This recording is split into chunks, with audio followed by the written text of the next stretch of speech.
ولقد آتينا لقمان الحكمة أن اشكر لله ومن يشكر فإنما يشكر لنفسه ومن كفر فإن الله غني حميد وإذ قال لقمان لابنه وهو يعظه يا بني لا تشرك بالله إن الشرك لظلم عظيم.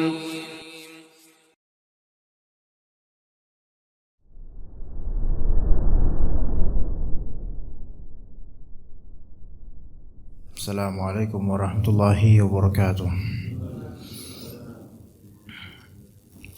Innal hamdalillah nahmaduhu wa nasta'inuhu wa nastaghfiruh wa na'udzu billahi min shururi anfusina wa sayyiati a'malina may yahdihillahu fala mudilla lahu wa may yudlil fala hadiya lahu. Asyhadu an la ilaha illallah wahdahu la syarika lahu wa asyhadu anna Muhammadan abduhu wa rasuluhu la nabiyya ba'dahu. Allahumma inna nas'aluka ilman nafi'a wa rizqan thayyiba wa amalan mutaqabbala. Para jemaah sekalian rahimani wa rahimakumullah, di kesempatan kali ini mungkin untuk rutinan kajian kitab Al-Ikhlas Thariqul Khalas kita pending dulu untuk musim berikutnya. Melainkan di kesempatan Ramadan ini berkenaan dengan Ramadan puasa dan juga keutamaan amalan di bulan Ramadan, maka kita angkat suatu tema, yaitu syahrul doa, bulan untuk berdoa, bulannya doa, agar kita semakin berdoa kepada Allah, memperbanyak doa, meninggikan harapan dan permintaan kepada Allah Subhanahu wa taala di bulan ini. Allah Subhanahu wa taala memerintahkan agar kita berdoa dan meminta kepadanya. Selagi itu pula Allah Subhanahu wa taala menjanjikan kepada kita, yaitu pemberian jawaban pada orang yang bertanya atau meminta hajatnya kepada Allah Subhanahu wa taala. Di surat Ghafir ayat ke-60 Allah Subhanahu wa taala berfirman, wa qala rabbukum ud'uni astajib lakum. Berkata Rabb kalian, ud'uni, berdoalah kepadaku. Arti minta langsung ke Allah Subhanahu wa taala, minta langsung ke Allah. Ud'uni, berdoalah kepadaku, minta sama Allah. Maka astajib lakum, maka aku akan perkenankan untuk kalian. Ya, astajib lakum, perkenankan, yaitu aku akan menjawab untuk kalian. Innal ladzina yastakbiruna an ibadati sayadkhuluna jahannama dakhirin. Sungguhnya orang-orang yang istikbar, yang sombong dari berdoa kepadaku, mereka akan masuk jahannam. Nah, di sini ada sebutan yastakbiruna an ibadati, yaitu orang-orang yang sombong dari meminta kepadaku. Ibadah di sini disesuaikan dengan konteks, itu dakwah, yaitu doa. Beribadah, doa. Bahkan dalam sebuah hadis dikatakan ad-du'a'u huwal ibadah. Doa itu adalah ibadah. Maka siapa yang sombong dengan tidak berdoa kepadaku, mereka akan masuk neraka. Ini orang-orang yang mengandalkan diri mereka sendiri, atau mereka orang-orang yang meminta kepada selain Allah dan mengandalkan selain Allah Subhanahu wa taala dalam menunaikan harapan mereka. Sedangkan Allah taala menyeru, mengajak agar kita meminta langsung kepada Allah Subhanahu wa taala. Ternyata istikbar dan kesombongan itu di antaranya adalah enggan untuk meminta kepada Allah. Itu di antara bentuk kesombongan, enggan meminta kepada Allah Azza wa Jalla untuk menunaikan harapan kita atau menghindari madarat, untuk menggapai maslahat atau menghindari madarat, kemudian enggan meminta kepada Allah, maka ini sebenarnya termasuk istikbar, yaitu sombong, merasa bisa sendiri. Ya, maka di bulan Ramadan ini Kendati pun insyaallah kita adalah orang-orang yang dimudahkan oleh Allah Ta'ala berdoa, maka kita makin sering berdoa, memperbanyak meminta kepada Allah, karena itu adalah termasuk kamalul ubudiyah, kesempurnaan penghambaan dan peribadatan kepada Allah Subhanahu wa taala. Karena doa itu menunjukkan tazallul dan khudu', yaitu merendahnya kita dan menampakkan sikap kita adalah hamba, budak, kita adalah yang rendahan di hadapan Allah Subhanahu wa taala. Di hadapan Allah Subhanahu wa taala juga doa itu pada umumnya menzahirkan iftiqar, menzahirkan perasaan iftiqar, yaitu butuh pada Allah Subhanahu wa taala. Di surat Al-Baqarah jemaah sekalian, di sela-sela ketika Allah Subhanahu wa taala menyebutkan tentang fakta syahrul Ramadan, unzila fihil Quran, dan kalimat Allah berikutnya tentang Ramadan dan puasa, dan kemudian nanti setelah ayat ini juga akan ada masalah-masalah berkaitan dengan puasa. Allah Ta'ala katakan di Al-Baqarah 186, wa idza sa'alaka ibadi anni fa inni qarib ujibu da'watad da'i idza da'an falyastajibu li wal yu'minu bihi la'allahum yarshudun. Wa idza sa'alaka ibadi anni fa inni qarib. Ketika hambaku bertanya kepada engkau wahai Nabi Muhammad tentang aku, itu tentang Allah Azza wa Jalla, maka fa inni qarib, sesungguhnya aku itu maha dekat. Dan kata para ulama, qarib, maha dekat di sini yaitu bukan berarti jarak di sini yakni fisik dengan fisik, melainkan qaribun bi'ilmi, yaitu maha dekat dengan ilmunya Allah Azza wa Jalla yang maha tahu segala sesuatu dengan detail. Fa inni qarib, Allah itu maha dekat, melazimkan padanya kemahakuasaan di pendengaran dan penglihatan terhadap makhluknya. Maka ketika hambaku bertanya kepada engkau tentang aku, maka katakan bahwasanya Allah Ta'ala itu maha dekat. Ujibu da'watad da'i idza da'ani, aku menjawab doanya pendoa jika dia berdoa kepadaku langsung. Jika dia berdoa kepadaku langsung, Allah Ta'ala maha mendengar, maha tahu, maha dekat. Nah, ayat ini turun di antara ayat-ayat siyam, ayat-ayat puasa, terutama Ramadan, seperti sekarang puasa Ramadan. Ini menunjukkan ima. Ima itu suatu istilah dalam bahasa Arab dan juga usul fiqih yang makna isyarat. Dengan ayat ini disematkan di antara ayat-ayat puasa Ramadan, maka di sini ada isyarat dianjurkannya memperbanyak doa di bulan Ramadan, terutama pas lagi puasa, apalagi ketika lagi sahur dan juga ketika iftar, ketika mau buka puasa. Nah, kedekatan Allah Subhanahu wa taala itu selalu terhadap hambanya dari segi ilmunya, baik di Ramadan atau di luar Ramadan, baik yang berpuasa atau yang tidak puasa. Ya, tetapi tentu semakin seseorang beramal saleh, terutama dengan puasa, maka semakin Allah Subhanahu wa taala dekat padanya dan menjawab doanya. Dan seseorang ketika dia diilhamkan untuk berdoa, maka itu kebaikan buat dia. Kata sebagian salaf, mata atlaqallahu lisanaka bid-du'ai wa talab fa'lam annahu yuridu an yu'tiak. Kapanpun Allah Subhanahu wa taala memudahkan lidahmu untuk berdoa dan meminta, maka ketahuilah bahwasanya Allah menginginkan untuk memberimu sesuatu. Ya, saya ulangi, kapanpun kalau Allah Ta'ala, jika Allah Ta'ala mudahkan lidah kita untuk meminta dan berdoa padanya, berarti Allah Ta'ala menginginkan untuk memberi sesuatu pada kita, sesuatu yang mungkin seperti yang kita minta. Atau dengan bahasa lain, sebagaimana perkataan Umar bin Khattab yang disebutkan oleh Ibnu Qayyim Al-Jauziyah rahimahullah dalam kitab Ad-Da' wa Dawa, yang maknanya, jika engkau diilhamkan untuk berdoa, itu berarti Allah Ta'ala hendak memberimu. Jika engkau diilhamkan untuk meminta berdoa, itu menunjukkan Allah Ta'ala hendak memberimu. Kalau dipahami sebaliknya adalah, jika engkau tidak mau berdoa, itu menunjukkan Allah tidak akan memberimu.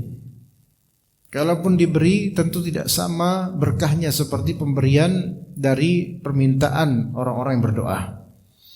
Jadi jika kita terilhamkan, terinspire, ada keinginan untuk meminta pada Allah, itu menunjukkan Allah Ta'ala akan memberi kita. Di situ kita lihat ketika kita punya harapan sesuatu, baik dunia ini atau akhirat. Kalau kita dimudahkan untuk meminta kepada Allah di kapanpun waktu, itu menunjukkan sebenarnya Allah Ta'ala ingin menjawab, ingin memberi apa yang antum selama ini harapkan. Ya, tetapi sebaliknya kalau ternyata lidah kita keluh, hati kita tidak ingin, pikiran kita pun tidak ke Allah, sementara kita punya harapan-harapan dunia, ini menunjukkan Allah Ta'ala tidak akan memberinya. Kalaupun Allah beri, tidak seberkah pemberian Allah terhadap orang-orang yang memohon padanya. Ya, begitu. Maka minta sama Allah Ta'ala, itu menunjukkan Allah Ta'ala akan menjawab, karena itu janji dari Allah Subhanahu wa Ta'ala. Dan orang yang berdoa itu memiliki kedekatan khusus terhadap zat atau objek yang dia minta padanya, itu Allah Subhanahu wa Ta'ala. Kemudian doa itu memiliki adab, dan di antara adab yang paling agung, paling besar dalam berdoa adalah hudur al-qalb wa adamul isti'jal. Hudur al-qalb wa adamul isti'jal. Di antara adab terbesar ketika berdoa adalah hadirnya hati. Hatinya hadir. Berarti pemaknaan terhadap doa itu ada, hadirnya hati. Jadi dia benar memaknai apa yang dia ucap dari permintaan kepada Allah Subhanahu wa Ta'ala. Wa adamul isti'jal, dan tidak tergesa-gesa. Tidak tergesa-gesa sini bukan maksudnya kalimatnya jangan cepat-cepat, bukan itu maksudnya. Kan Nabi SAW bersabda, yustajabu li ahadikum ma lam ya'jal. Akan dijawab untuk seorang dari kalian doanya selama dia tidak terburu-buru, tergesa-gesa.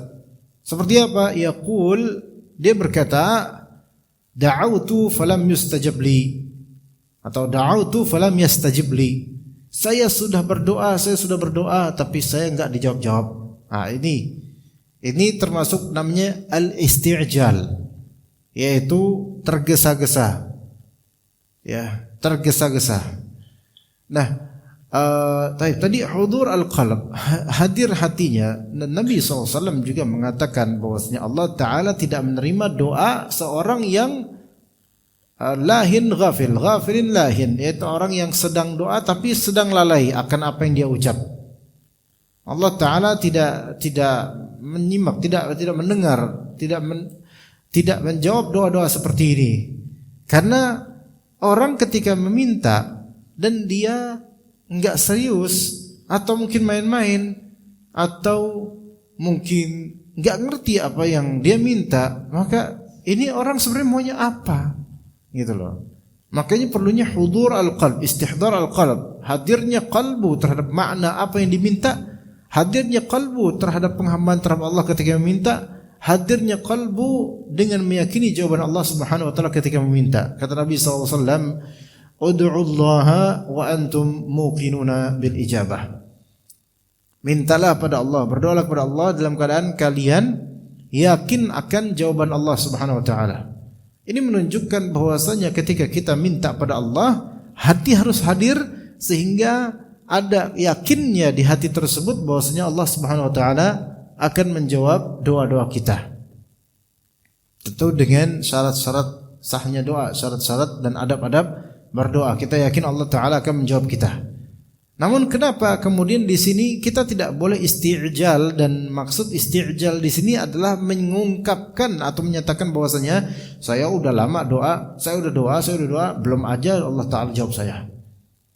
Menunjukkan ketidaksabaran dia, atau ada sisi ketidakterimaan takdir, juga ada sisi seperti menggugat keputusan Allah Ta'ala yang mengimhal itu, yaitu seperti menunda, menanti-nantikan gitu. Kayak dia dia mempertanyakan kenapa Allah seperti ini terhadap saya. Ya, makanya isti'jal. Ya. Perlu kita ingat jemaah sekalian rahimakumullah, bahwasanya Allah Subhanahu wa Ta'ala berkata, ya ayuhan nas antumul fuqara'u ila Allah Wallahu ghaniyyun hamid. Wahai manusia sekalian, kalian itu fuqara ila Allah, kalian itu fuqara, semuanya fakir, membutuhkan Allah Subhanahu wa taala, sementara Allah Subhanahu wa taala itu maha kaya dan maha terpuji segala perbuatannya. Jadi kita ini orang fakir, dan kita orang fakir kerjanya Pak berharap dan meminta, udah gitu. Berharap dan meminta sambil usaha, udah gitu aja. Orang fakir itu nggak ngatur, gitu kan? Orang fakir itu nggak bisa ngatur al-ghani yang kaya. Nah sekarang makhluk ini, manusia ini fakir, fuqara. Sementara Allah Ta'ala ghani, maha kaya. Fuqara tidak akan dan tidak punya hak untuk mengatur-ngatur al-ghani, yaitu Allah Subhanahu wa Ta'ala. Berarti kalau kita minta sama Allah, ya, bagaimana Allah menjawabnya, seperti apa jawabnya, kemudian kapan persis jawabannya, dan seterusnya dari bagaimana jawabannya itu kan terserah Allah. Namanya juga kita kan minta. Kita hanya meminta, bukan mengatur Allah. Ya. Dan justru kalau ngatur-ngatur itu justru merupakan tidak beradabnya kita dengan meminta ini. Kayak istilah al-i'tida fi du'a. Al-i'tida fi du'a yaitu i'tida, berlebihan dalam berdoa. Seperti apa? Menyebutkan spek-spek yang spesifik tentang apa yang kita mohonkan. Kalau misal antum pengen punya rumah dengan spek ini, ukuran gini, diameter begini, dan ada ininya, ada antum sebutkan dalam doa rincian tersebut, maka ini i'tida namanya. Ada sisi kayak ngatur Allah Subhanahu wa taala, seolah-olah Allah itu enggak ngerti, enggak tahu apa yang lebih baik dan terbaik buat antum. Makanya itu masuk i'tida. Makanya enggak boleh dan mungkin tidak dikabulkan dengan spek-spek seperti itu. Ya, tetapi ketika memang minta sama Allah, ya Allah berikanlah saya rumah di dunia ini, rumah yang bagus, yang berkah. Itu cukup dan Allah Ta'ala akan memilihkan untuknya. Karena segala di alam semesta ini milik Allah, maka Allah mau pilihkan untuk kita yang mana, ya itu kan terserah Allah, apalagi Allah Maha Baik. Sementara apa yang kita harapkan dengan spek-spek itu belum tentu baik dan berkah buat kita. Maka enggak perlu terlalu rinci dalam masalah ini. Tapi kalau untuk menta'yin itu yaitu menta'yin bukan menyebutkan spek khusus yang kita harapkan, tetapi menta'yin itu menspecified, ini barangnya, ini orangnya, ini temanya, ini personnya, dan seterusnya, maka ini diperbolehkan. Ya Allah, berikanlah untuk saya rumah yang seperti ini misalnya. Untuk saya, Allah mudahkanlah saya untuk membeli rumah ini. Ini boleh, simple gitu, simple. Ya, tapi ketika disebutkan spek-speknya dan susah, Anda tidak sedang mengatur Allah. Ya, Dia adalah Maharaja, Al-Malik. Dan raja itu enggak membutuhkan penjabaran rincian, apalagi sang raja ini Al-Malik, dia yang maha mengetahui segala sesuatu. Segala makhluknya dia tahu, apa yang terbaik dan apa yang terburuk tahu semua. Dia tahu, maha tahu Allah Azza wa Jalla. Makanya ketika kita sudah lama meminta pada Allah, bahkan sampai bertahun-tahun, kemudian belum pula Allah jawab menurut kita, maka hendaknya kita husnudzon pada Allah dan jangan katakan saya udah doa tapi enggak dijawab-jawab sama Allah. Ya Allah.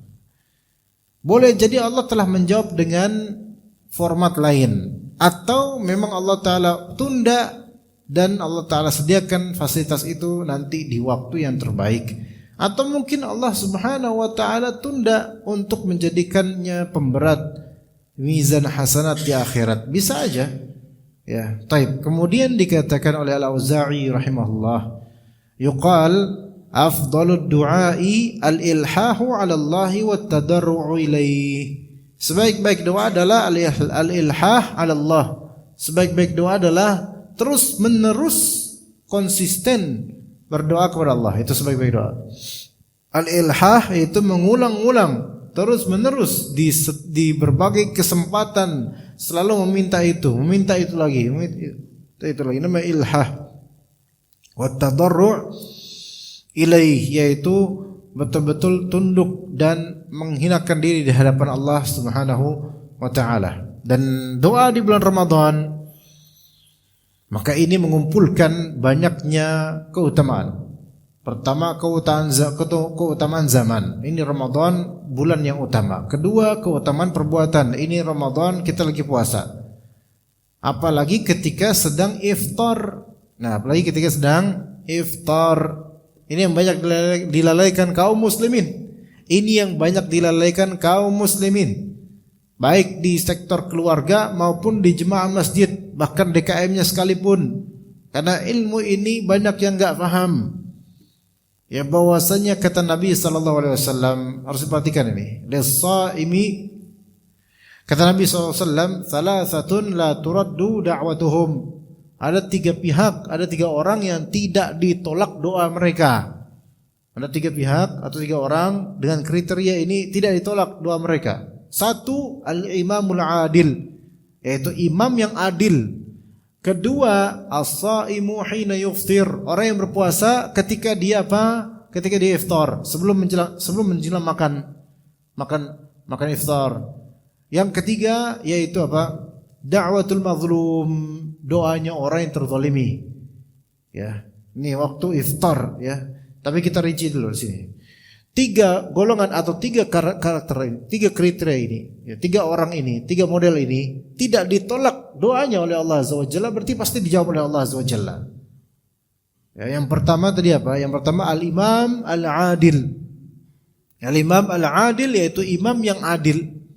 Dan imam ini mencakup keimaman baik wilayah seperti negara, daerah, seperti ya, provinsi dan seluruh imam.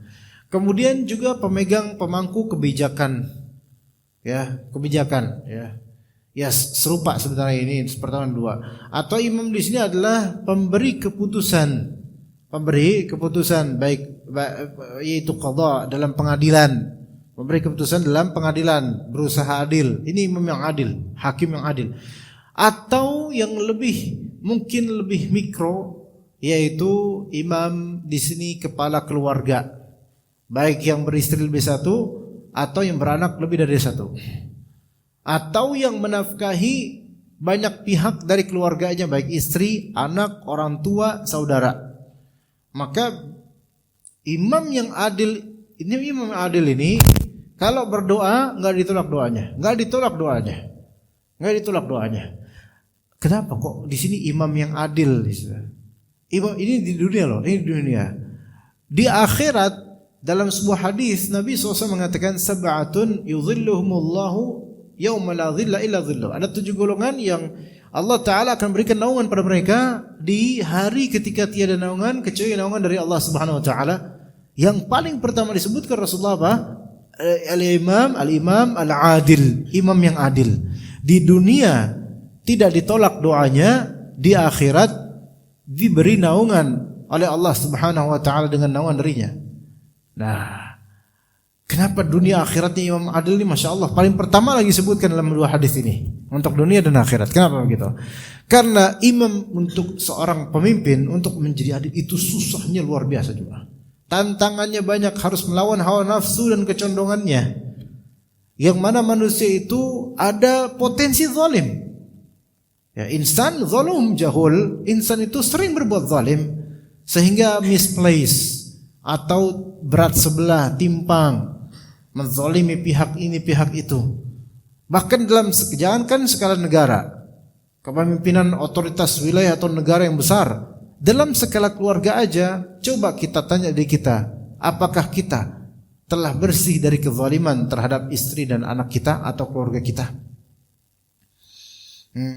Kalau kita lihat bagaimana Rasulullah, bagaimana para khulafaur rasyidin, bagaimana para salafus saleh, mereka dulu sebelum jadi pemimpin punya harta lebih. Justru ketika sudah jadi pemimpin yang adil, justru mereka menurun pendapatannya dan gaya pakaiannya itu justru menurun biasanya kalau itu jadi pemimpin yang adil tuh. Kenapa? Karena harus banyak yang dikorbankan. Makanya pemimpin yang adil itu baik keluarga atau negara atau daerah atau kehakiman, kalau yang dicari itu adalah jam'ul mal, yaitu ngumpulin duit buat diri sendiri, yang disebut dalam bahasa syariat namanya asyuh. Syuh itu adalah kekikiran, Kekikiran di sini adalah yaitu jam'ul mal, yaitu menumpuk duit buat dirinya sendiri. Kekikiran ini pasti zalim. Ini pasti zalim dimanapun, mau itu skala negara ataupun itu bahkan skala keluarga. Ketika seorang laki-laki itu memprioritaskan cuman duit itu buat dirinya saja, maka pasti dia menzalimi istrinya. Ya, maka pasti ya menzalimi istrinya. Apa-apa untuk kesenangan dirinya saja, itu pasti menzalimi istrinya atau mungkin menzalimi anaknya. Dan cerita itu banyak sekali jemaah sekalian, tapi saya tidak mau menceritakan lebih detail, terutama masalah poligami misalnya, yang mana itu hanya untuk kesenangan dirinya saja. Akhirnya pasti ada pihak yang betul-betul dizalimin sama dia, dari segi nafkah terutama. Ya, maka kalau seseorang pemimpin yang adil itu mencari kesenangan untuk pribadinya belaka, maka pasti dia nggak mungkin bisa adil, nggak mungkin bisa adil. Lalu bagaimana cara kita menggapai keadilan itu? Yaitu banyak mengorbankan perasaan kita, ego kita, dan berbagi. Makanya jarang di kalangan salaf itu ketika menjadi malik, pemimpin, khalifah, itu jarang numpuk harta buat pribadi, malah nggak ada. Dari semua khalifah, Harun al-Rasyid, Umar bin Abdul Aziz, yang ketika makmurnya keadaan ketika itu, justru mereka ini taraf hidupnya malah makin menurun, pakaiannya malah makin menurun gitu loh. Itu yang lebih sahih seperti itu sebenarnya. Rasulullah SAW itu kan presiden, pemimpin, tapi justru ketika beliau jadi memimpin kaum muslimin, menentukan peraturan ini itu, maka justru beliau sampai pada menjelang akhir hayatnya pun beliau sampai ngutang untuk makanan pokok. Bayangkan, ini seorang presiden ngutang, dan ngutangnya kepada orang Yahudi. Ngutangnya kepada orang Yahudi karena beliau tahu alaihissalatu wassalam, kalau beliau mau ngutang sama jemaahnya, maka pasti apa? Pasti jemaahnya enggak bakal ngutangin, melainkan apa? Ngasih lah. Masa ustadznya masa diutangin sama enggak, ngasih. Gitu. Apalagi ini ustadz besar, kiai besar, yaitu Rasulullah SAW, gurunya semua dari ulama, gurunya semua dari para sahabat. Pasti kasih. Tapi beliau menjaga izzahnya, tidak menampakkan kefakiran di depan jemaahnya. Ya, dan dalam berkepemimpinan beliau banyak mengorbankan harta dan tenaganya, energinya, pikirannya.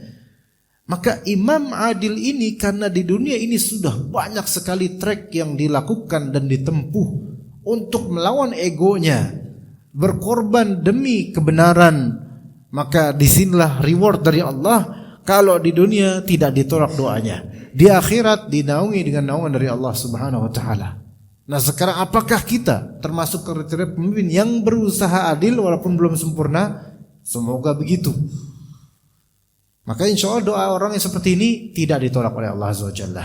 Tidak ditolak oleh Allah Azza wa Jalla karena sudah banyak perasaan yang dikorbankan pada dirinya untuk berusaha apa? Berusaha bertindak adil. Bertindak adil itu enggak begitu saja dengan mudahnya, melainkan pasti bertentangan dengan al-bukhl, bertentangan dengan asyuh, yaitu kepelitan dan kekiran dan ketamakan, juga bertentangan dengan yaitu ego pribadi atau sensitivitas perasaan pribadi, nasib dan bagian pribadi itu berkaitan dengan itu, sehingga dia harus melucuti semua dari syawaib dan kotoran-kotoran itu dan kembali kepada betul-betul istiqomahnya qalbunya dia. Kemudian yang kedua dari doa orang yang tidak ditolak doanya, yaitu as-shaimu hina yuftir, yaitu orang yang berpuasa ketika dia iftar. Orang yang berpuasa ketika dia iftar, maka berdoalah, mintalah sama Allah Azza wa Jalla. Dan ini yang saya sampaikan di beberapa majelis dan khutbah. Di bulan Ramadan ini ajari anak-anak kita, ajari jemaah kita, ajari teman-teman, saudara, sahabat kita semua untuk berdoa, minta pada Allah, minimal zikir ketika pas mau buka puasa.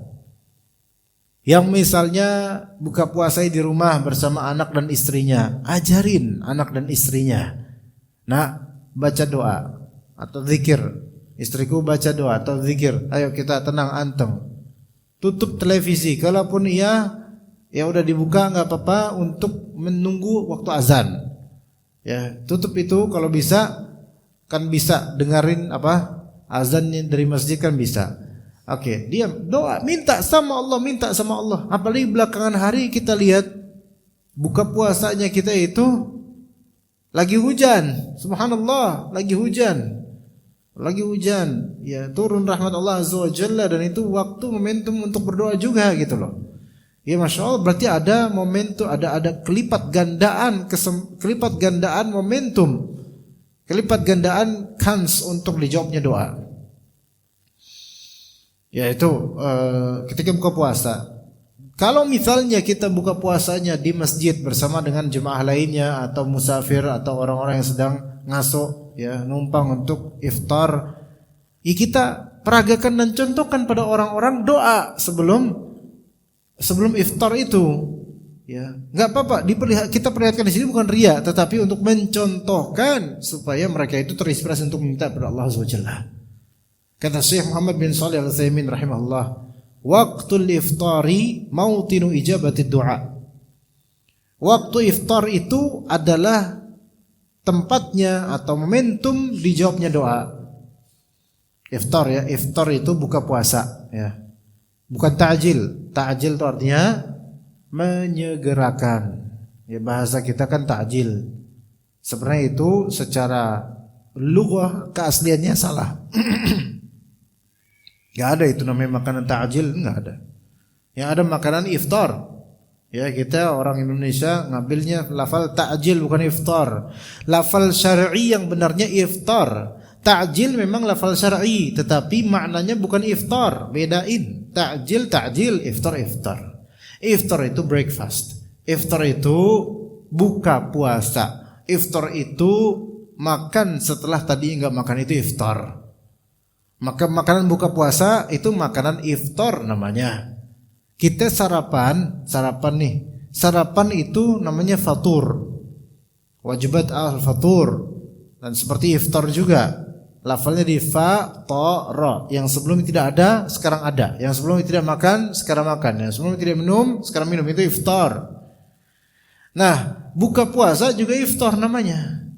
Kalau misalnya sarapan, makan pagi, itu bahasa Inggrisnya breakfast, maka buka puasa bahasa Inggrisnya apa?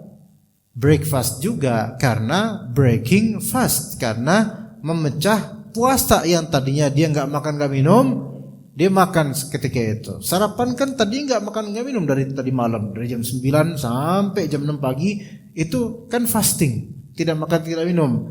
Terus habis itu breakfast, diputus puasanya itu dengan makan pagi atau sarapan gitu.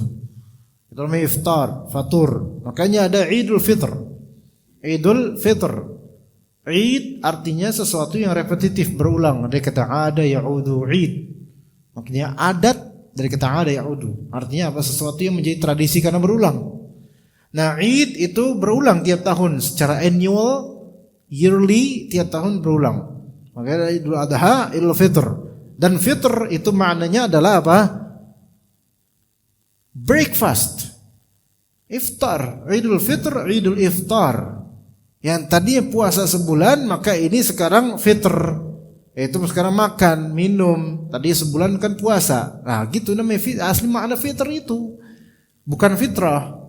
Ya betul, memang ada beberapa ulama yang mengatakan fitr di sini makna fitrah, tapi kurang tepat. Sebenarnya lebih tepat iftar maknanya. Ya. Id itu kembali, ya, berulang, ya, terus diterjemahkan orang Idul Fitr, kembali menuju fitrah.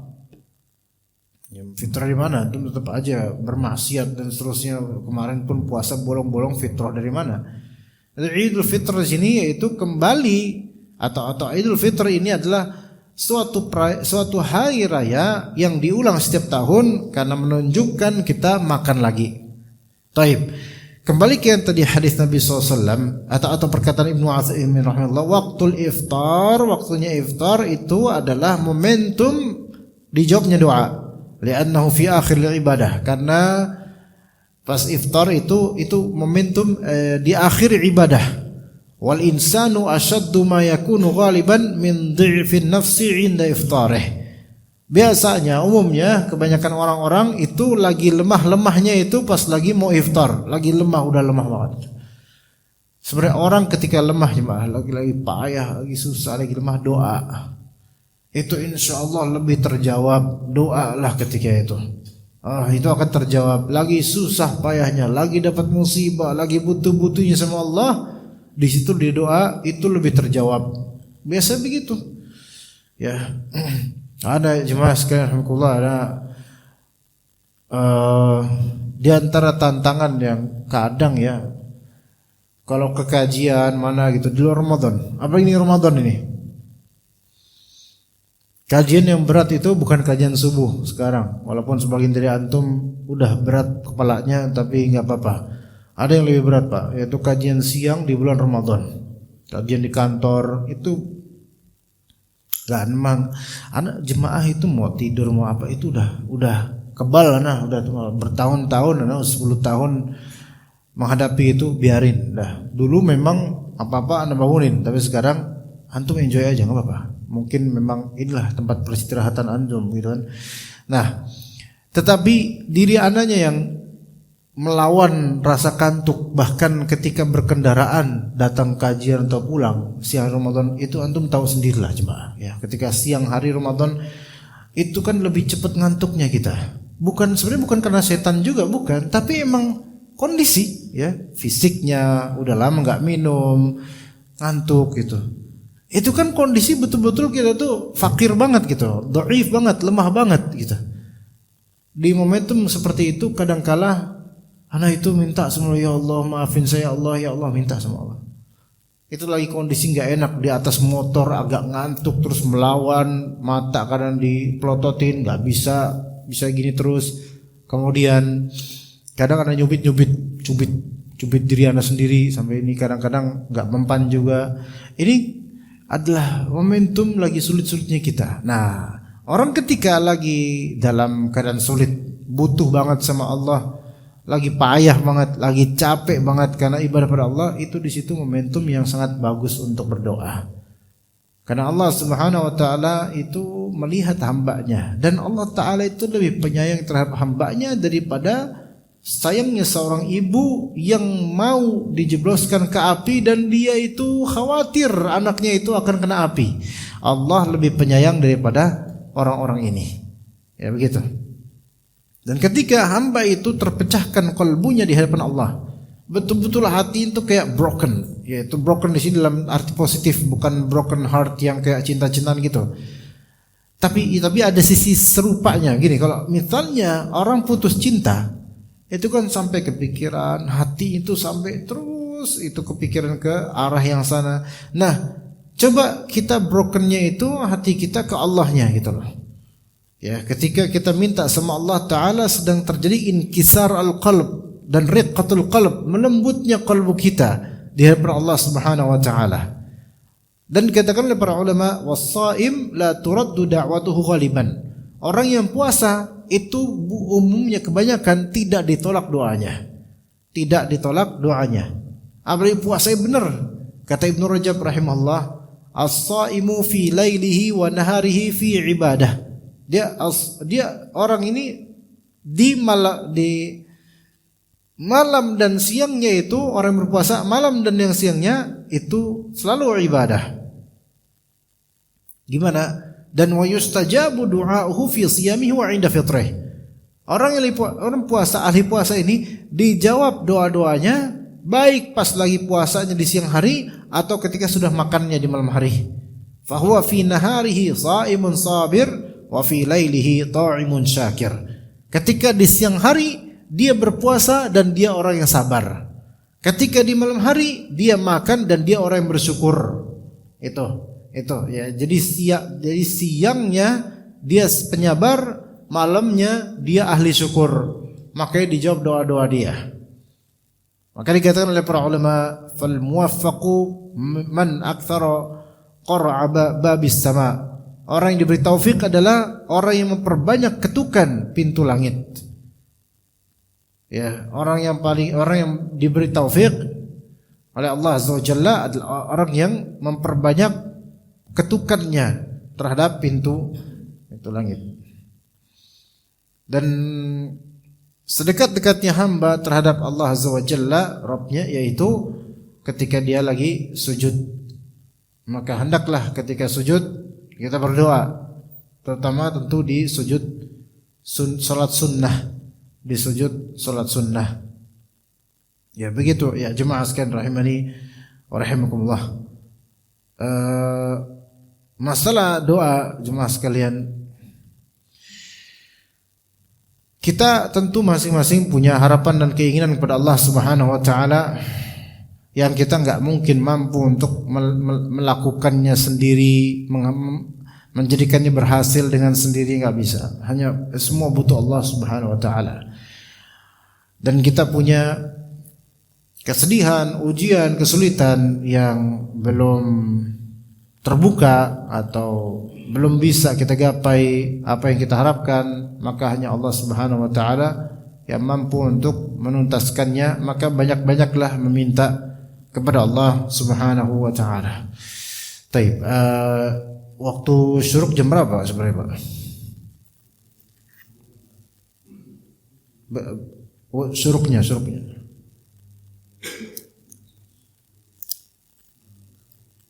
6 lewat 10 kisaran itu ya. Oke, apa ada pertanyaan enggak Pak kira-kira di antara jemaah ini? Terbit materi 557 silakan. Ya, fadhil Pak. Waalaikumsalam warahmatullahi wabarakatuh.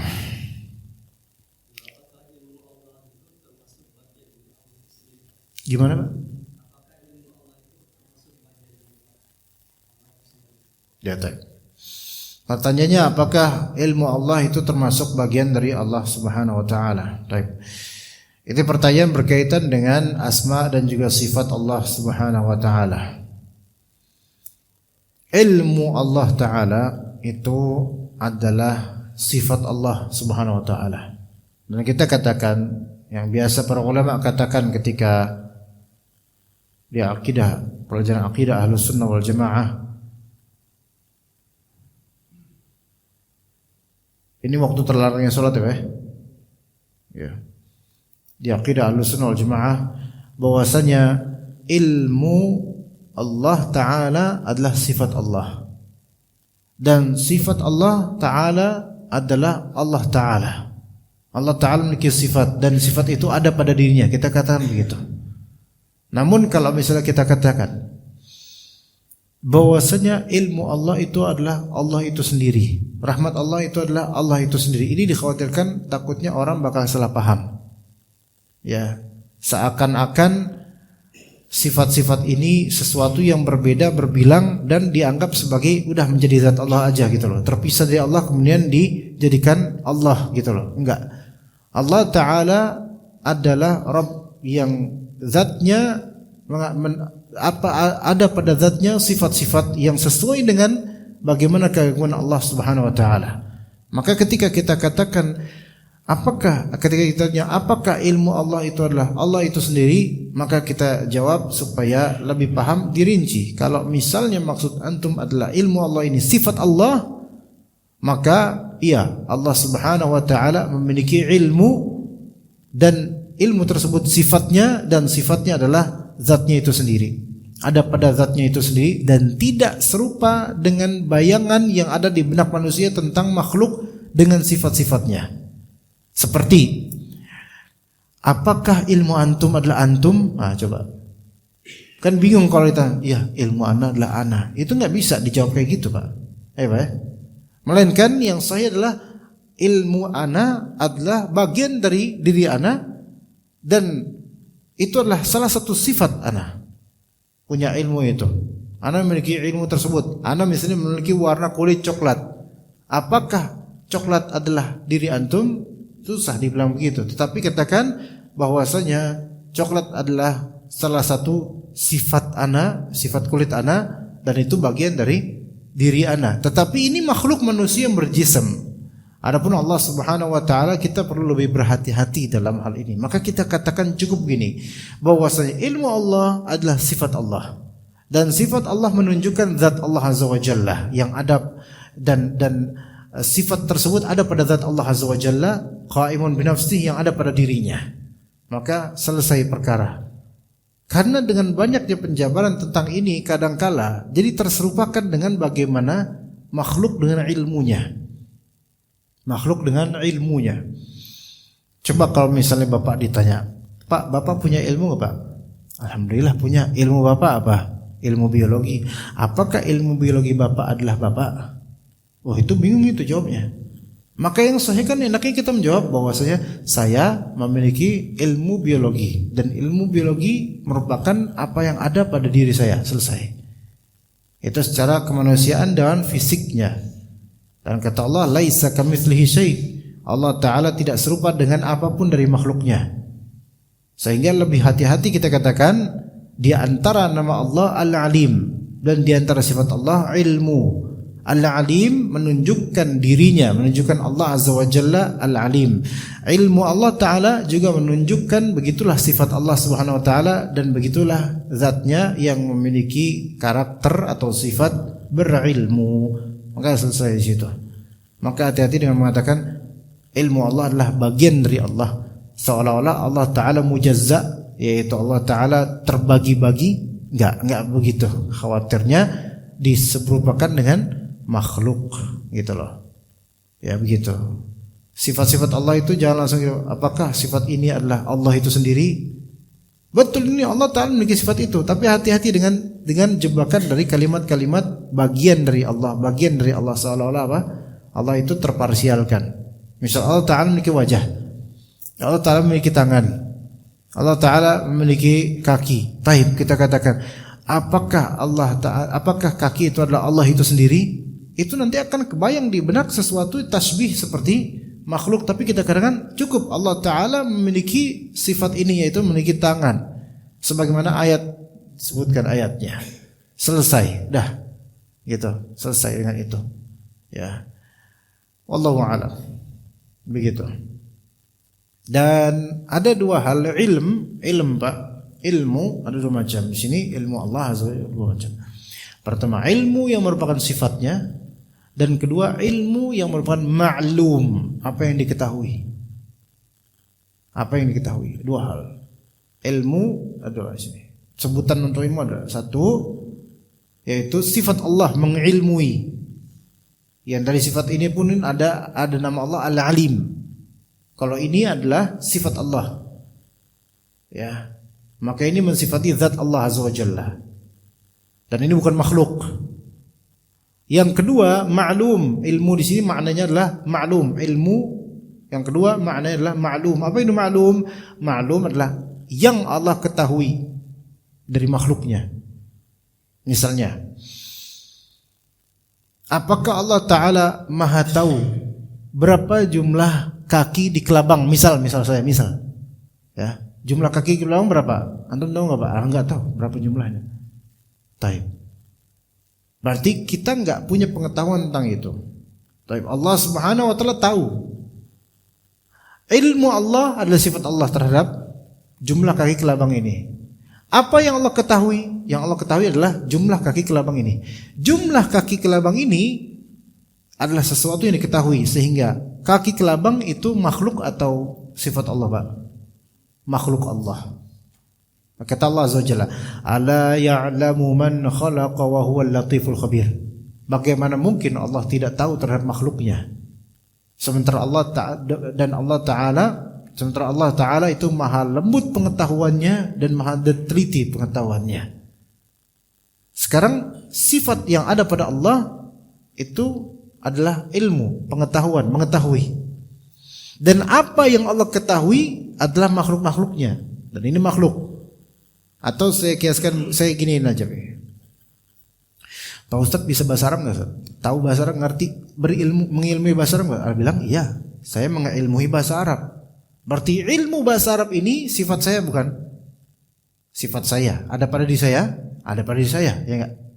Karena ilmunya ada pada diri saya. Yang saya ketahui apa? Bahasa Arabnya. Yang saya ketahui adalah bahasa Arabnya. Nah, bahasa Arab itu, apakah bahasa Arab adalah sifat saya atau bukan? Bukan, karena itu yang diketahui. Nah, ini bedanya. Bahasa Arab itu ilmu bukan? Ilmu. Tapi ini eksternal, bukan diri saya. Yang internal diri saya apa? Mengilmuinya. Gitu loh, sifat mengilmuinya. Gitu, Pak. Mohon maaf nih karena pertanyaan Bapak agak berat memang tingkatannya, makanya saya jawabnya diberat-beratin lagi gitu. Ya. Gitu. Ini masuk ranah akidah dan ini memang banyak syubhat di masalah seperti ini tentang asma wa sifat. Begitu, Pak. Ada pertanyaan lagi mungkin? 3 menit lagi. Betul.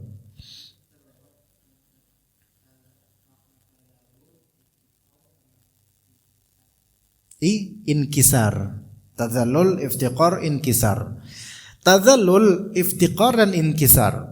Pertama tadzallul. Tadzallul itu menyikapkan diri itu betapa rendah dan hina di hadapan sesuatu, itu tadzallul. Dari kata dzul. Ya, duribat alaihimudz dzillah. Adzillah yaitu orang-orang Yahudi itu dibuat hina. Dzillah itu hina. Ya.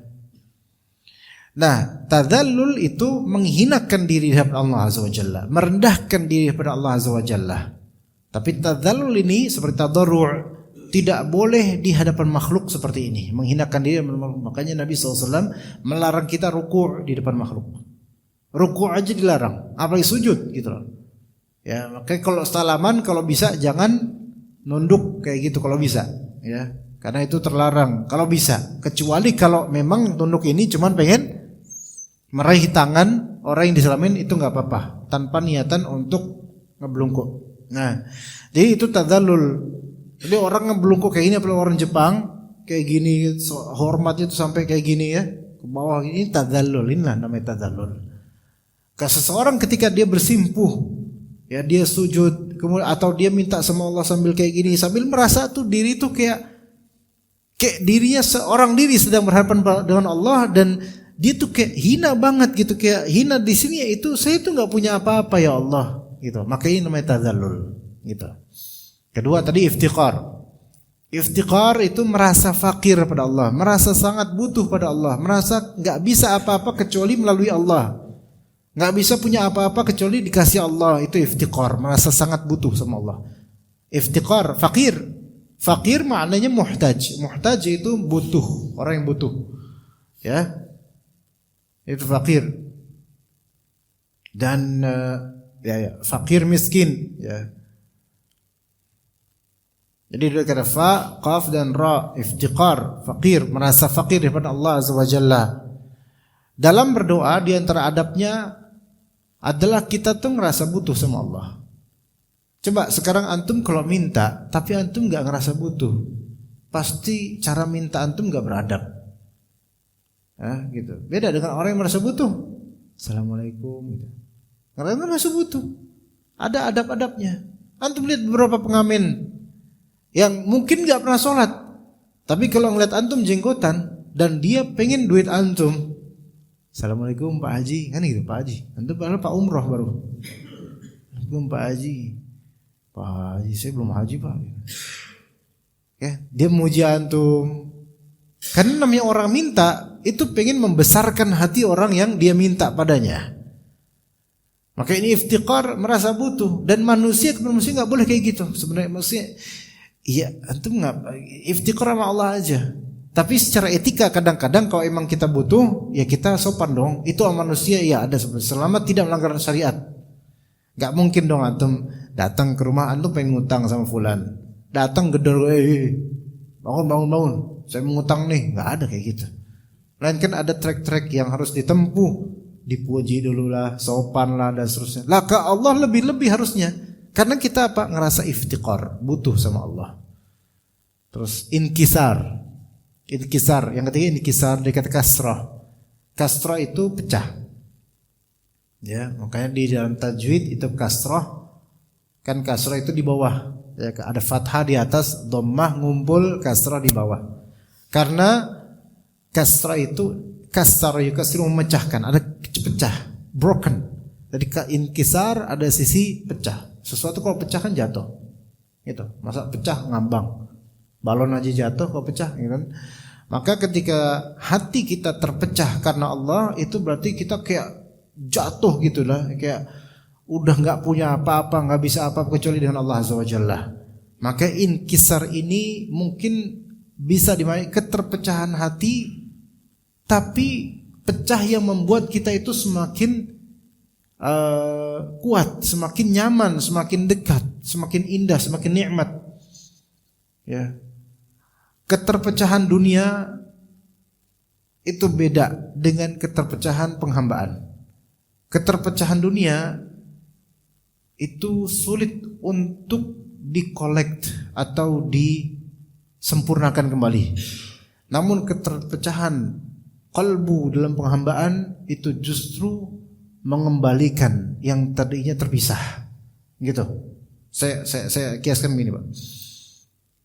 Ketika hati itu udah pecah karena kecewa dengan manusia, itu ibarat cermin atau kaca yang pecah, dan kalaupun di collecting piecesnya atau puzzle-nya atau apa ya bahasanya, disusun lagi gitu, will never be the same lah gitu, nggak bakal sama dengan sebelumnya yang ketika masih halus. Kalau disakitin itu manusiawi dan itu keduniaan. Ini namanya inkisar ini, tapi ini duniawi, ya. Segala inkisar duniawi itu kecewa, nggak bakal sama dengan sebelumnya. Oke. Baik dalam hubungan rumah tangga, kekecewaan dalam masa hutang atau kezaliman dan seterusnya,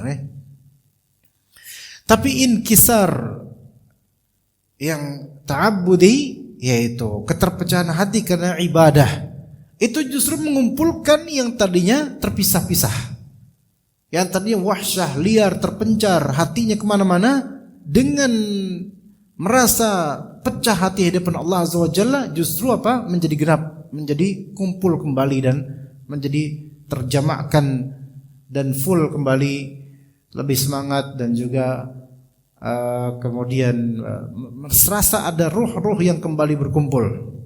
Ya, ibaratnya kalau misalnya kita tidur, udah nyenyak banget, terus bangun tidur kita kayak gini, scratching, itu kan ada krek-krek kayak inkisar.